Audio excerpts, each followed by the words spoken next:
Everyone, welcome back to my channel. So in this video we are going to discuss about dimerization of alkenes, and it is a very simple topic of photochemistry. Let's start with the dimerization. So dimerization जो है वो एक type के addition reactions ही होते हैं, but addition reactions में हमारे पास reactant जो हैं वो डिफरेंट होते हैं, but in case of dimerisation हमारे पास जो रिएक्टेंट हैं वो सेम होंगे और फिर उनके थ्रू ऐड करके प्रोडक्ट बनेगा. So this is the basic difference between addition and dimerisation.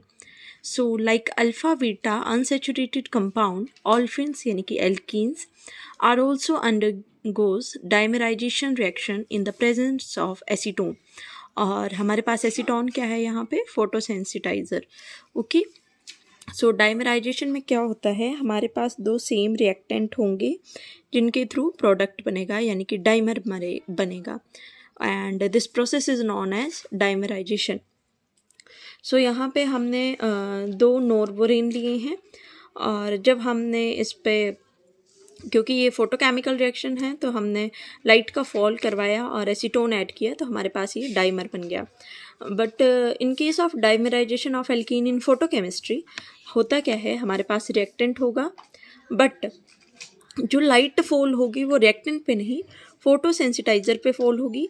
इसकी ग्राउंड स्टेट से ये एक्साइट हो जाएगा, S1 में जाएगा, देन ISC होगा, T1 में जाएगा. जब T1 में जाएगा then it will react to reactant and formation करेगा प्रोडक्ट की. सो ये इसका बेसिक समझने के लिए पार्ट है. Then come to its mechanism. ये हमारे पास सेंसिटाइज़र है. जब हमने इस पर रेडिएशन का फॉल करवाया, इसकी अभी ग्राउंड स्टेट 0 है, then it will become S1. जब हमने इस पर ISC करवाया then it will become T1. और जब हमने T1 को, हमने यहाँ के कहा फोटोसेंसिटाइज़र को रिएक्टेंट के साथ फिर ऐड करेंगे, तो जब हमने इसकी T1 को हमारे रिएक्टेंट यानी कि नोरवोरेन के साथ रिएक्ट करवाया जो कि ग्राउंड स्टेट S0 पे है, ठीक है, तो जो हमारे पास प्रोडक्ट है उसमें हमारा रिएक्टेंट जो है वो T1 में चला गया, और जो हमारा डोनर था यानी कि जो हमारे पास डोनर की तरह फोटोसेंसिटाइज़र वर्क कर रहा है, ये एक्सेप्टर है, तो इनकी जो एक्साइटेड स्टेट और ग्राउंड स्टेट्स हैं वो चेंज हो गई हैं, ठीक है. आफ्टर दैट जो T1 वाला हमारे पास रिएक्टेंट है वो रिएक्ट करेगा S0 के साथ, सॉरी, ठीक है. तो ये हमारे पास दो सेम रिएक्टेंट हैं. Now it's undergo to dimerization, ठीक है.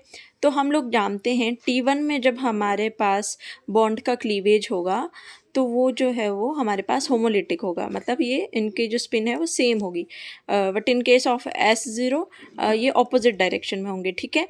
तो हमारे पास कुछ इस तरह का प्रोडक्ट बनेगा, बट जैसे ही हम स्पिन इन्वर्जन करवाएंगे, हमें स्पिन इन्वर्जन इसमें इंक्लूड इसलिए करना है क्योंकि हमारे पास ये दोनों सेम हैं, तो जैसे ही हमने स्पिन इन्वर्जन करवाया तो ये हमारे पास प्रोडक्ट बन गया.